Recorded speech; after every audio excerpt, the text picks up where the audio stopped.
diz, eu vou falar repetidamente da taxa de lucro. A taxa de lucro nos diz como é que está a saúde do capitalismo, né? E a taxa de lucro também nos diz, nos seus movimentos, que tipo de contradições, né, a partir da sua composição, o capitalismo está vivendo. Tá?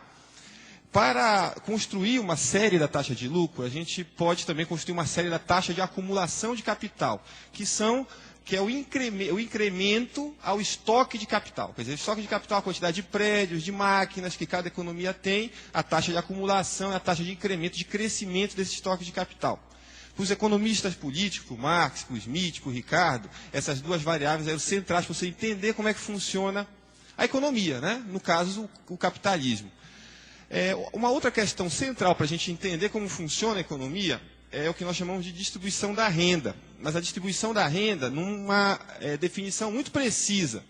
Não é a distribuição estatística da renda, né? A classes A, B, C ou D, mas a chamada distribuição funcional da renda, a partir da posição que diversos grandes setores da sociedade estabelecem com o processo produtivo, né? Chamado às vezes de classes sociais, e essas classes, né, os grandes setores, grandes agregados estatísticos, como os vemos, eles têm visões de mundo distintas, eles têm interesses distintos, e por terem interesses distintos, eles empreendem, mesmo sem saber, uma disputa pela renda, né? Que muitas vezes essa disputa é chamada de luta de classes, né? na sua dimensão econômica, ou luta de classe na sua dimensão política, a partir da organização política. Então, a distribuição funcional da renda ela pode ser através de lucros, de salários dos trabalhadores, quer dizer, os capitalistas lucram, né? Os trabalhadores ganham salários, e uma parte da burguesia vive de rendas, né? Ou de rendas sobre a especulação financeira, no caso dos juros, ou rendas da terra, rendas de aluguel, não está diretamente associada à produção. Um outro elemento central também para nós entendermos como é que está a saúde do sistema e quais são as características do sistema, é o padrão de mudança tecnológica.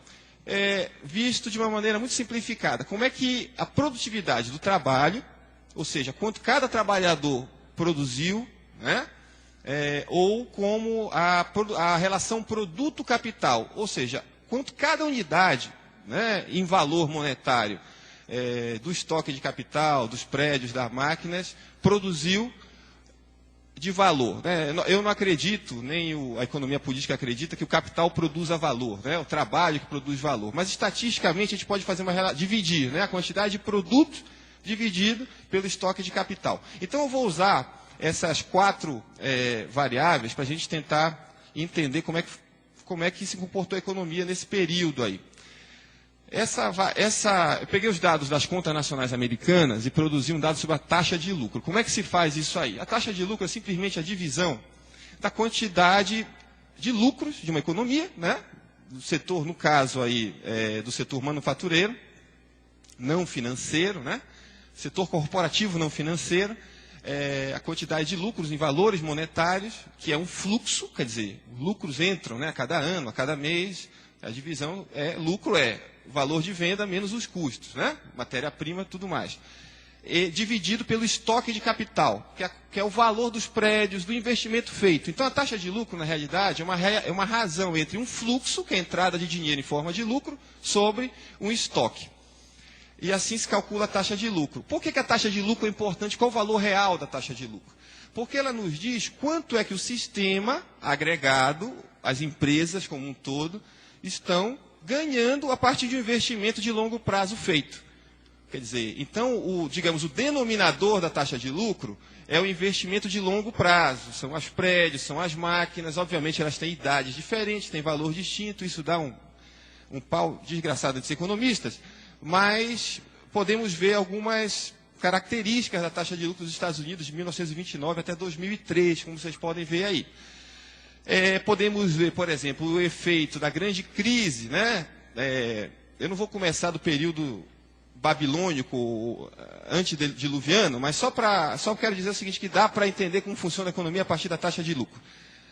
Por exemplo, aquela primeiro vale ali da taxa de lucro é o resultado da queda da produção americana, que foi até 1933, até março de 1933, quando o Roosevelt e as políticas do New Deal americano começaram a impactar sobre a economia. Então, você tem um crescimento a partir de 1933 da taxa de lucro nos Estados Unidos, que vai no pico ali até 44 na guerra, né? E depois temos esse período em azul, que é a chamada Era Dourada do capitalismo, onde você tem uma estabilidade relativa da taxa de lucro, devido a uma alta inovação tecnológica que permitia com que para os ganhos de produtividade fossem repassados ganhos nos salários. Então, existia uma espécie de aliança de classes entre setores empresariais produtivos e parte do proletariado dos países centrais, que criaram as classes médias e tudo mais, e que permitiram com que houvesse uma estabilidade no sistema e uma aliança, a partir da aliança dessas classes, e fizesse com que o sistema se implementasse nos países centrais enquanto social-democracia. O que acontece é que, a partir de um certo momento, essa taxa de lucro começa a cair, né? O marxista adora uma queda de taxa de lucro, eu sou um deles. A taxa de lucro começa a cair. Ela começa a cair no meio da década de 60. Ela vai caindo, esse período rosa aí, né? Ela vai caindo, até que ela chega no fundo do poço, nos Estados Unidos, em 1979, 1980. E após 80, vocês veem aí que a taxa de lucro começa a subir de novo. É exatamente nesse período, a partir de 80, que nós vamos focar a nossa análise. Ou seja, vocês estão dá para ver que a partir de uma simples variável, dá para a gente fazer uma periodização grosseira, mais útil, do comportamento do capitalismo no seu país central, nos Estados Unidos, né? A crise de 29, a guerra, os anos dourados da social-democracia, a crise dos anos 70 e a recuperação da taxa de lucro. Pois bem, então vamos ao assunto. Essa crise que vocês estão vendo aqui, né, no período aí rosa, né, nesse período de queda da taxa de lucro, ela se dá por vários motivos e ela expressa, não vou entrar nos detalhes aqui, ela é vista muito como causada por uma crise do petróleo, né? Muitos economistas orientados pela economia política não acreditam nessa tese. Essa é uma tese normalmente muito próxima daqueles economistas mais conservadores que acreditam que o mercado vai muito bem, normalmente tem um choque externo, algum árabe, um sheik árabe decidiu atrapalhar o livre mercado e fazer com que a gasolina aumentasse nos postos de Chicago. Na realidade, já existia um processo de fragilização da saúde, né, do capitalismo anterior à década de 60, à década de 70, e quando você tem o choque do petróleo da década de 70, ele já encontra as empresas americanas, as empresas do centro do mundo, da Europa americana, já fragilizadas nas suas finanças. E daí você tem um processo de transmissão de custos advindos das altas do preço de petróleo para toda a economia americana. Tá?